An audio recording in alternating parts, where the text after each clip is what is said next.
Hi friends, today's topic is about inguinal canal. Before going into the topic, let me say a few words about inguinal ligament.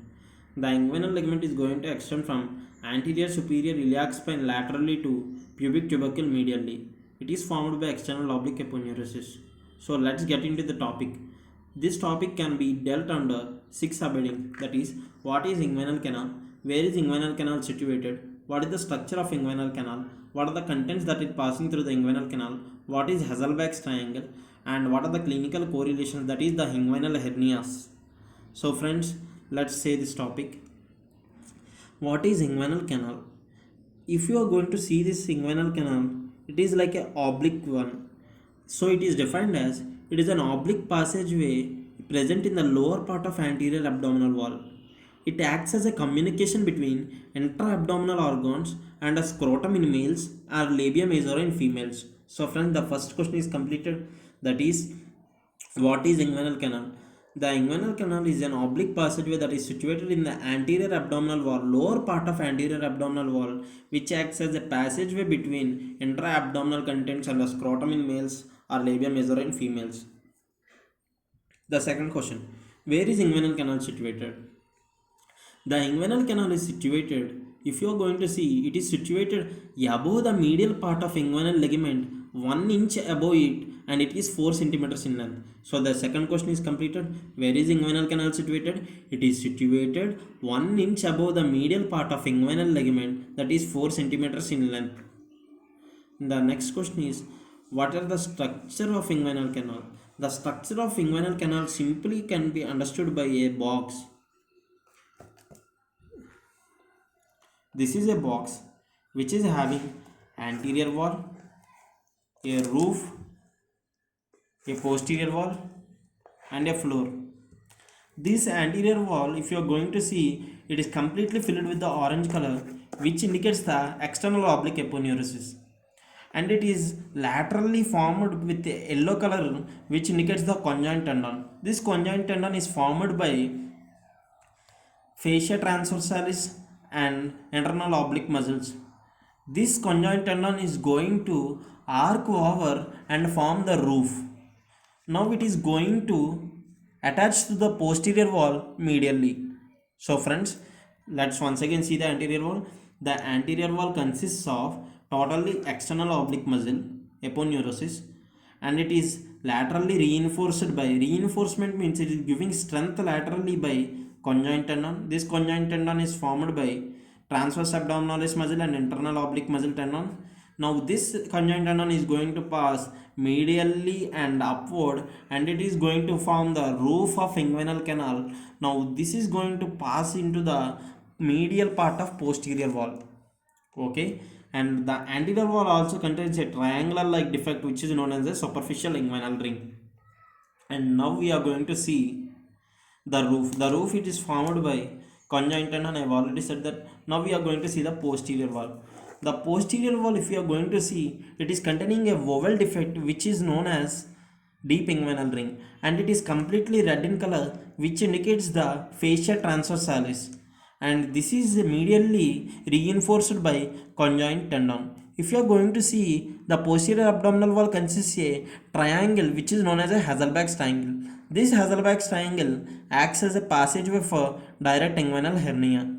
So friends, the floor itself is formed by inguinal ligament. So friends, let's discuss the structure. The anterior wall is formed by external oblique aponeurosis, and it is medial laterally, that is reinforced by conjoint tendon. The roof is formed by the conjoint tendon, and the posterior wall is formed by the fascia transversalis, and it is medially reinforced by conjoint tendon. And we are going to see a deep inguinal ring, that is a defect in posterior abdominal wall, and we are going to see a superficial inguinal ring, that is a defect in anterior abdominal wall. We are going to see a triangular like structure that is known as a Hasselbalch's triangle in posterior wall, and the floor is formed by the inguinal ligament. So friends, now let's discuss the contents of inguinal canal. The contents of inguinal canal are spermatic cord in males and round ligament of uterus in females, and also ilioinguinal nerve in both sexes. So friends, what are the contents that are passing through the inguinal canal? It is spermatic cord in males, or round ligament of uterus in females, and ilioinguinal nerve in both sexes. The next question is, What is Hasselbalch's triangle? I've shown you already this Hasselbalch's triangle. It is present medially in the posterior wall. Now if we draw this Hasselbalch's triangle here, it is the medial wall, it is the lateral wall, it is the base. The base is formed by inguinal ligament, the lateral wall is formed by the inferior epigastric artery, the medial wall is formed by the lateral border of rectus sheath. Okay friends, what is the significance of this Hasselbalch's triangle? I have already said this Hasselbalch's triangle acts as a passageway for direct inguinal hernias. So friends, the next topic is what is a hernia. Hernia is nothing but it is an abnormal protrusion of an organ into another region. Generally, our body contains different organs. These organs are kept in a specific position in specific location. If abnormal growth of an organ occurs, it is going to pass into the other location, which is known as a hernia. So friends, let's define inguinal hernia. It is abnormal protrusion of an organ, of an abdominal organ into the inguinal canal. There are two types. One is a direct inguinal hernia and another is a indirect inguinal hernia. Before going into this topic, let me first say the basic of how the mechanics are going to act. If we are going to see the inguinal canal, this is anterior wall.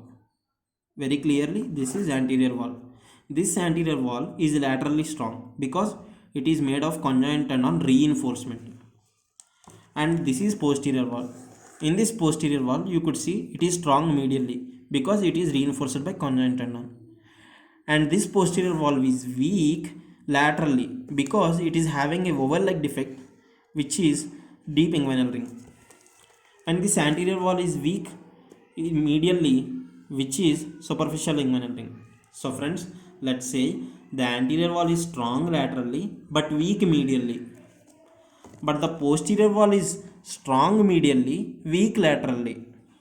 Now what happens is that the structures are going to pass towards it and they are going to come from deep inguinal ring to superficial inguinal ring. Those type of hernias are known as indirect inguinal hernias. Say along with me friends, if the hernia is going to pass through deep inguinal ring to the superficial inguinal ring, this is known as an indirect inguinal hernia.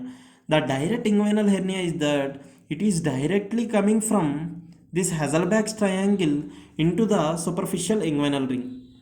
So friends, it is very clear, the direct inguinal hernia is the direct inguinal hernias are going to come from Hasselbalch's triangle, that is from the posterior part of abdominal wall to the directly into the superficial inguinal ring. The indirect inguinal hernia are going to pass all the length of inguinal canal, that is deep inguinal ring to superficial inguinal ring. The frequently asked question is, what are the coverings of direct inguinal hernia and indirect inguinal hernia? You must know before that the fascia transversalis is having a defect, that is forming deep inguinal ring. The external oblique aponeurosis is having a defect, that is going to form superficial inguinal ring. This deep inguinal ring is going to give internal spermatic fascia. This superficial inguinal ring is going to give external spermatic fascia.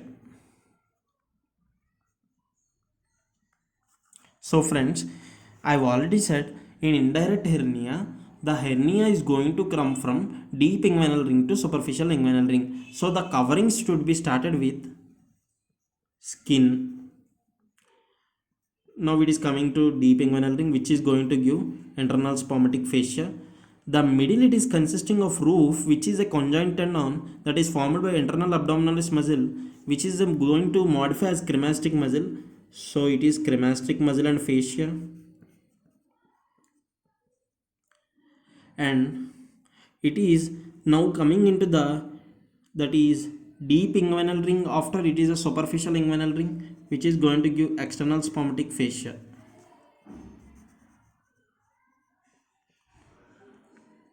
That's it. So friends, it is the indirect hernia is going to pass along the length of inguinal canal, which is having the covering skin, internal spermatic fascia, cremastic mesodentate fascia, external spermatic fascia. While in direct inguinal hernia, it is going to come from posterior wall, that is fascia transversalis. There is no internal spermatic fascia because it is not passing through the deep inguinal ring. Deep inguinal ring gives internal spermatic fascia. Now the fascia, after fascia transversalis, it is the cremastic mesodentate fascia and it is external spermatic fascia. So friends, let's discuss this topic once in. I will use my mother tongue to explain this. Anterior wall మొత్తం కూడా external oblique ఎపోన్యూరస్తో తయారైంది. లాటరల్గా చూస్తే conjoint టెండాన్తో overlap అయింది. కాబట్టి లాటరల్గా చాలా స్ట్రాంగ్గా ఉంటుంది anterior abdominal wall. ఒకవేళ దాన్ని మనం పోస్టీరియర్ వాల్ తిప్పి చూస్తే మీడియల్ సైడ్ చాలా స్ట్రాంగ్గా ఉంటుంది. ఎందుకంటే మీడియల్గా కంజాయింట్ టెండాన్ ఉంది. ఇక్కడ ఒక హోల్ ఉండడం వల్ల ఇది వీక్గా ఉంటుంది పోస్టీరియర్ వాల్, అది లాటరల్గా. అదే ఇక్కడ యాంటీరియర్ వాల్ చూస్తే యాంటీరియర్ వాల్ మీడియల్గా వీక్గా ఉంది, ఎందుకంటే ఇక్కడ ఒక హోల్ ఉంది కాబట్టి. ఇప్పుడు ఇండైరెక్ట్ ఇంగ్వైనల్ హెర్నియాలో ఏమవుతుందంటే ఈ డీప్ ఇంగ్వైనల్ రింగ్ నుండి ఈ సూపర్ఫిషియల్ ఇంగ్వైనల్ రింగ్ వరకు ఒక అబ్డామినల్ ఆర్గన్ ప్రొట్రూడ్ అవుతుంది. దాన్ని ఇండైరెక్ట్ ఇంగ్వైనల్ హెర్నియా అంటారు. డైరెక్ట్ ఇంగ్వైనల్ హెర్నియా ఏంటంటే ఈ ఎజల్బ్యాక్ ట్రయాంగిల్ ద్వారా ఫామ్ అవుతుంది. యాక్చువల్గా ఇదేంటి, ఇది చాలా స్ట్రాంగ్గా ఉంటుంది. ఇప్పుడు ఇలా రావడం చాలా కష్టం. కానీ ఎందుకు ఇలా జరుగుతుందంటే జనరల్గా ఎక్కువ పనిచేసే వాళ్ళకి ఏజ్ పెరిగే కొద్దీ ఈ మజిల్స్ ఇక్కడ ఉన్నవి కూడా వీక్ అయిపోతాయి. అప్పుడు ఇక్కడ నుండి డైరెక్ట్గా ఈ ఇంగ్వైనల్ రింగ్ వరకు వచ్చే ఛాన్సెస్ ఉంటాయి. సో జనరల్గా ఫ్రీక్వెంట్గా క్వశ్చన్స్ ఏమడుగుతారంటే coverings of direct inguinal hernia and indirect inguinal hernia అడుగుతారు. ఈ సూపర్ఫిషియల్ ఇంగ్వైనల్ రింగ్ ఏం చేస్తుందంటే ఎక్స్టర్నల్ స్పర్మాటిక్ ఫేషియా ఇస్తుంది. ఈ డీప్ ఇంగ్వైనల్ రింగ్ ఏం ఇస్తుంది అంటే ఇంటర్నల్ స్పర్మాటిక్ ఫేషియా ఇస్తుంది. కాబట్టి ఎప్పుడైతే ఎలా పాస్ అవుతుందంటే ఒక ఆర్గాను అది స్కిన్తో కవర్ అయి ఉంటుంది. నెక్స్ట్ ఇక్కడ రాబోతుకి డీప్ ఇంగ్వైనల్ రింగ్ అది ఏమిస్తుంది, ఇంటర్నల్ స్పర్మాటిక్ ఫేషియా. ఈ ఫైబర్స్ ఏం చేస్తాయంటే క్రెమాస్టిక్ మజిల్ ఫేషియా ఫామ్ చేస్తాయి. కాబట్టి క్రెమాస్టిక్ మజిల్ ఫేషియా. నెక్స్ట్ రాబోతుకి సూపర్ఫిషియల్ ఇంగ్వైనల్ రింగ్. ఇప్పుడు ఇదేం ఫామ్ చేస్తుంది అంటే ఎక్స్టర్నల్ స్పర్మాటిక్ ఫేషియా. సో ఎప్పుడైతే ఇండైరెక్ట్ ఇంగ్వైనల్ హెర్నియాలో మనం ఏం చూస్తామంటే ఇక్కడ నుండి వచ్చేటప్పుడు ఇంటర్నల్ స్పర్మాటిక్ ఫేషియా వస్తుంది, ఇక్కడ నుండి వచ్చేటప్పుడు ఎక్స్టర్నల్ స్పర్మాటిక్ ఫేషియా వస్తుంది. ఇప్పుడు అదే ఒక డైరెక్ట్ ఇంగ్వైనల్ హెర్నియా చూసేటప్పుడు అయితే ఫేషియా ట్రాన్స్వర్సాలిస్లో పిఎస్ అవుతుంది. కాబట్టి first section skin, next fascia transversalis, next cremasteric మెసోడెంటేట్ fascia, next external spermatic fascia. So the topic is been completed. Thank you friends for your valuable patience.